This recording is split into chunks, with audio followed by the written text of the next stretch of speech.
Familiar ka ba sa mga katagang ganito? Friend, interesado ka bang mag-business? Mura lang.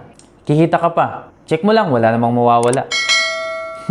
O kaya may na-receive ka sa inbox mo sa Messenger.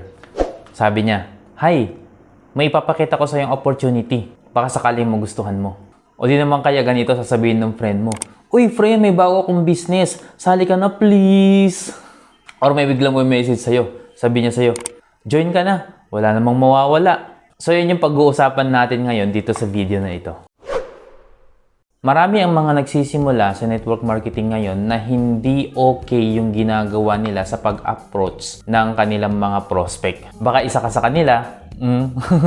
Alam mo kung bakit? Kasi kulang pa sa pundasyon. Yung iba kasi kakasali pa lang, nag-i-invite na kaagad. Hindi pa malawak yung kaalaman niya sa negosyong ginagalawan niya. Nag-i-invite ng kaagad. Bakit? Kasi gusto niya agad kumita. Yung parang panandalian lang, parang ganun yung dating. Dapat guys, bago kayo mag-invite or mag-approach sa mga prospect nyo, kailangan nyo muna ng basic foundation. Okay, ano ba yung basic foundation na yan? Ang network marketing business, pwede siyang gawing madali basta meron ka lang tamang pundasyon. Ang kailangan mo lang ay magkaroon ng skills. Isa sa mga skills na yan na dapat meron ka ay ang sponsoring. Ang sponsoring ay pwede mong matutunan at ma-master. Yes, tamang narinig mo, pwede mo siyang i-master. Pero bago mo ma-master yung sponsoring na skill, kailangan mo talagang magkaroon ng matibay na pundasyon. Ano ba ang pundasyon ng recruiting and sponsoring? Yun ay yung right mental attitude. Or ang tawag ng iba ay right mindset. Kapag na-develop mo na yung right mental attitude mo, mas madali na lang sa'yo na mag-develop ng mga right skills para magkaroon ka ng magandang resulta. Ang mental attitude ay kung ano yung tumatakbo sa isipan mo habang kumakausap ka ng iyong mga prospect. So, kailangan tama yung mental attitude mo kapag kumakausap ka ng prospect para maging maganda yung takbo ng usapan ninyo or yung mga masasabi mo sa kanya. Kasi pagka mali ang mental attitude mo habang kumakausap ka, mali rin yung approach mo sa kanya or mali rin yung mga sasabihin mo sa kanya. Pero pag tama yung mental attitude mo habang kinakausap mo yung prospect mo, magiging maganda lahat yung sasabihin mo sa kanya. Alam mo, nang baguhan din ako dito sa negosyong ito. Mali rin yung mental attitude ko dati. Ang akala ko dati, nakadepende kung ano yung makikita ng prospect ko sa akin. So, parang yun yung magko-convince sa kanya kung sasali ba siya o hindi. Hindi pala ganun. Base pala dun sa sinasabi ko. Nakabase pala kung paano ko dinideliver yung bawat salita na lumalabas sa akin. So, dun ko napatunayan na ang right mental attitude pala ay isang napakalaking bagay para makapag-sponsor tayo ng madami. Base sa observation ko, maraming mga networkers ang mayroong mental attitude. Kaya yung approach nila sa mga kinakausap nila ay mali din. Kaya end up, wala sila napapasali. Yung iba nga nabu-burnout na kasi ang dami na daw kinausap, wala man lang daw siya mapa-oo. Hindi niya alam na ang mali pala is yung mindset niya or yung mental attitude niya. Kagaya ko nung nagsisimula ako dito, ang dami kong kinakausap pero wala man lang ako mapasali. Bakit? Kasi mali kasi yung mental attitude ko dati. Alam mo, ganito yung example ng mga maling mental attitude. Yung kakausap ako ng prospect, tapos ito yung mga iniisip ko. Sana sumali tong prospect na to. Kailangan kong kumita. Sana magustuhan niya tong business ko. Sana magustuhan niya at bumili siya ng product namin. Sana mag-join siya para naman magka-downline na ako. Diba? Yun yung madalas na iniisip ko dati. O aminin mo, baka pati ikaw ganyan din yung iniisip mo sa tuwing kumakausap ka ng prospect mo. Kaya, wala ka napapasali.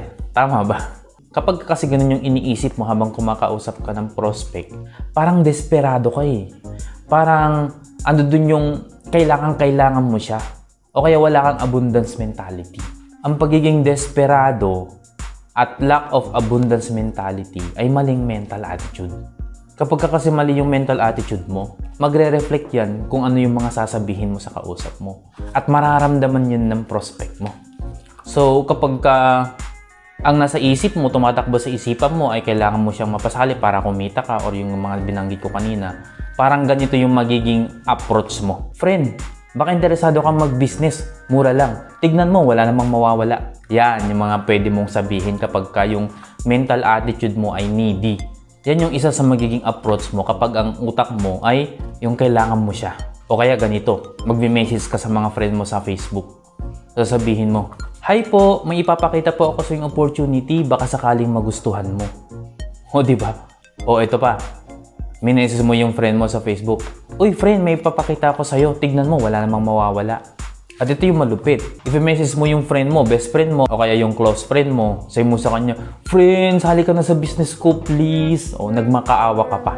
Diba? Yan yung mga maling mental attitude. Kasi wala kang abundance mentality. Kumbaga, nafe-feel nila na parang kailangan mo sila, nagmamakaawa ka. Diba? Kapag ikaw ba i-message ng ganyan, di ba ramdam mo yung desperation na nag-message sa'yo? Parang kailangan ka niya pagka ganun, di ba? Niisip mo nga madalas pagkakakitaan ka lang niya. Tama ba? Ang nagiging problema kasi pagka ganun, kapag ka naramdaman ng prospect mo na desperado ka, na kailangan mo lang sila para kumita ka, lalayuan ka nila. Doon na yung magsisimula silang magsisinsol sa'yo, hindi ka na nila i-message, lalayuan ka na nila. At ang iisipin ng prospect mo ay gusto mo lang sila mapasali para kumita ka.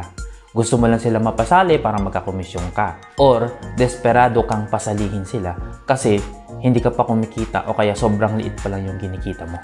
Ito lagi mong isipin. Kung maganda yung opportunity na ino-offer mo, hindi mo kailangan magmakaawa. Hindi mo rin kailangan mangumbinsi. At hindi mo kailangan humingi ng pabor para tignan nila yung negosyong ino-offer mo. Okay, so ito yung sikreto at ito yung tamang mental attitude. Kailangan kapag kumakausap ka ng prospect, either sa tawag or sa chat, kailangan hindi maramdaman ng prospect mo na kailangan mo siya. At lagi mong tandaan, nasa information age na tayo ngayon. Hindi na rin obra ang makulit. Ikaw ba naman yung kinukulit? Ano mararamdaman mo, di ba? Kaya kailangan ang mental attitude mo kapag kumakausap ka ng prospect, ikaw ang may hawak ng alas. Ikaw yung nagbibigay ng pabor. Kasi totoo naman eh. Ikaw nga yung may alam ng opportunity na pwede niyang pagkakitaan, di ba?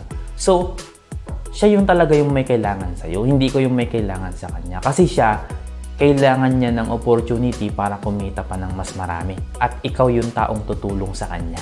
Ganun dapat. So ano dapat yung mga iniisip mo kapag kumakausap ka ng prospect? Ito dapat. Deserving ba tong tao na to para sa oras ko? Qualified ba tong tao na to para sa business ko? Meron ba siyang magandang dahilan para mag-build ng long-term business? Meron ba siyang mga problema na kayang solusyonan ng opportunity na to? Tamang tao ba siya para paglaanan ko ng time at effort na i-guide dito sa business na to? Dapat yung mga taong kinakausap mo, mas kailangan nila yung kung anong meron ka kaysa yung kailangan mo sila. Kapag may pinapakitaan ka ng opportunity, hindi sila yung nagbibigay pabor sa'yo, kundi ikaw yung nagbibigay ng pabor sa kanila. Ganyan ang tamang mental attitude or right mindset. At kapag tama ang mental attitude mo, magre-reflect yun sa bawat salitang bibigkasin mo sa mga prospect mo. So, pwedeng sabihin mo yung ganito. For example, yung kaibigan mo, ang pangalan niya Jan. O yung friend mo sa Facebook, Jan. "Hi Jan, naghahanap ako ng mga tao na willing matuto para gawin itong negosyo na makapagbibigay sa kanila ng additional income. Kahit part-time lang, hindi ko may papangako na qualified ka dito, pero tanungin na rin kita. Willing ka bang matuto ng mga bagay na pwede kang kumita kahit nasa bahay ka lang?" Yan, magandang example yan. O kaya kung nag-post ka naman tapos may nagtanong ng how, o diba? So pwede mo rin siyang i-message. Ganito, example, ang nag-message sa'yo si Peter. Okay, so pagka nag-how na siya, sabi mo sa kanya, "Hi Peter, thanks sa inquiry mo. Meron lang ako mga katanungan para malaman natin pareho kung para sa'yo ba itong business opportunity na to at kung qualified ka ba na mapabilang sa team namin." O diba, ang astig ng dating, diba? Hindi ka nagmamakaawa, hindi ka nagkukumbinsi. Kumbaga, ikaw yung nag-i-interview. Parang ini-interview mo siya sa isang job hiring, di ba? Parang baliwala pa nga sa'yo kung sasali siya o hindi, di ba? Kapag ganun kasi yung approach mo dun sa prospect mo, hindi niya iisiping desperado ka. At kapag hindi ka desperado, mas lalong maa-attract sa'yo yung mga prospect mo. At kapag ganun, iisipin nila na successful ka sa business na ginagawa mo dahil hindi mo kailangan mamilit ng tao para lang kumita. At hindi ibig sabihin na nagpapanggap ka. Yun kasi yung kusang maiisip nila kapag meron ka talagang right mental attitude. Kung talagang gusto mong makapagpasali nang hindi ka nahihirapan sa business na ginagawa mo, dapat ganito yung mindset mo or mental attitude mo. Tandaan mo to, sila ang may kailangan sa'yo. hindi ikaw ang may kailangan sa kanila.